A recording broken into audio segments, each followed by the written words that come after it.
So it's making connections between what I've learned before and new information. Yeah, I recognize the post office. I understand about that. I work with a biology teacher who taught every system of the body with a story or an analogy. We were teaching the circulatory system. Now, we planned together, and I was pretty sure I knew what she was going to do that day. We decided, all right, you take this piece of information and teach that, then I'll get up and I'll do this. And we had it all planned out. So what does she do? She gets up in front of the class on the first day of the lesson, and she starts talking about Wally, her postman. And I remember looking at her saying, we're supposed to be teaching the circulatory system. I wonder if she's feeling okay today, because this woman was never off the mark. It was always boom, boom, boom. This is the way it went. So she started talking about Wally. And the kids, what happens to students when you start talking about something about your own personal life? They're right there. Oh yeah, they're all ears. What? Especially about the postman?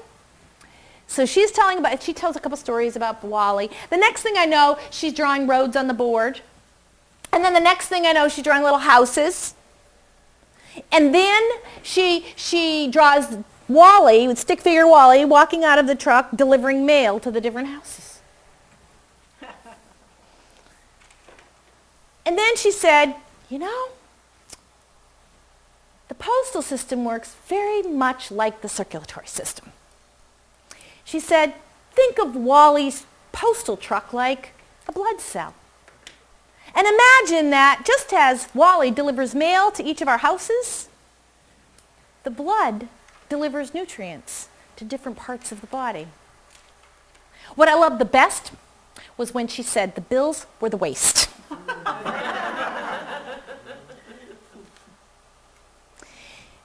Most of us understand the post office, don't we? Most of our students understood the post office and how it worked. So if they could understand how the post office worked, and they could relate that, something familiar, something they recognize, to new information, the circulatory system, they're going to remember that information better.